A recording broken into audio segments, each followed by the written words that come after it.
लेकिन समाजवादी पार्टी का क्या रिश्ता था कि नमस्कार। आज कौशाम्बी जनपद में सूबे के मुखिया सीएम योगी आदित्यनाथ की एक जनसभा है और ये कौशाम्बी लोकसभा सीट है और यहाँ पर भारतीय जनता पार्टी की तरफ से सिटिंग सांसद विनोद सोनकर मैदान में हैं और उनके लिए सूबे के मुखिया सीएम योगी आदित्यनाथ जी यहाँ पे मंच में आने वाले हैं। और आप देख सकते होंगे कि लोगों का हुजूम उमड़ा पड़ा है और पंडाल एकदम भर चुका है। अगर एक तरफ देखा जाए तो यहाँ पे आप देख रहे होंगे कि चारों तरफ, अगर कैमरामैन से कहूँगा कि चारों तरफ का व्यू दिखाइएगा कि जिस प्रकार से यहाँ पर पब्लिकों का एकदम से हुजूम भरा पड़ा है और सीएम योगी के आने का इंतज़ार कर रहे हैं। और यहाँ पे लोगों से अब देखना यही है कि सीएम योगी के आने के बाद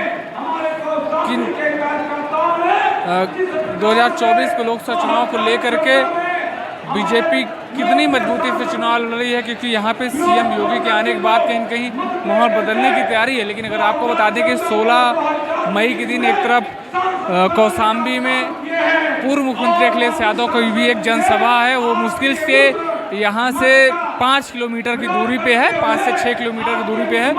पूर्व मुख्यमंत्री अखिलेश यादव समाजवादी पार्टी के मुखिया, उनकी भी एक जनसभा है और मंझनपुर मुख्यालय में सूबे के मुखिया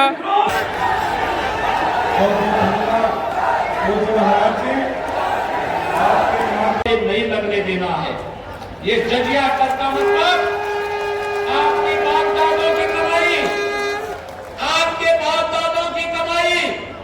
और इस बाप दादों की कमाई का ये लोग आधा हड़पने का काम करेंगे। क्या अपनी संपत्ति जबरदस्ती कांग्रेस और सपा के गुंडों का कब्जा करने देंगे क्या?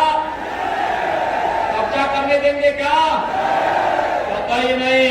भारतीय जनता पार्टी आपके साथ खड़ी है और इनको ये अवसर ही नहीं देना है कि ये भी कुछ कर सके। और इसीलिए मैं आपके पास आया हूं आपसे कहने के लिए कि बहनों और भाइयों, ये चुनाव देश को बनाने का चुनाव है और आपके लिए तो सौभाग्य का क्षण है। और वह सौभाग्य का क्षण ये अपनी वर्तमान और भावी पीढ़ी को आप कह सकते हैं। क्या कह सकते हैं? देखो भाई, हम लोगों ने राम मंदिर का निर्माण किया, तो सच है। अपने से बड़ों को जबरदस्ती धक्का दे के बाहर कर देते हैं। गरीब इनके समय में भूखा मरता था, किसान आत्महत्या करता था, नौजवान की नौकरी पे सेक लगाते थे। और बहनों और भाइयों, दूसरी तरफ इनके द्वारा राम भक्तों पर गोली चलाई जाती थी। इनके समय के कारनामे अगर उजागर हो जाए तो समाजवादी पार्टी के नेता कहीं मुंह दिखाने के लायक नहीं बचेंगे। और यही कहने के लिए मैं आया हूं बहनों भाइयों, याद करिए ये प्रयागराज का माफिया हो या गाजीपुर का माफिया, कौन अपने गले का हार बनाया था? मैं पूछना चाहता हूं कौशाम्बी की जनता से, बहनों और भाइयों, मैं पूछना चाहता हूं, क्या पूजा पाल के पति राजू पाल पिछड़े नहीं थे क्या? क्या उमेश पाल पिछड़ा नहीं था क्या?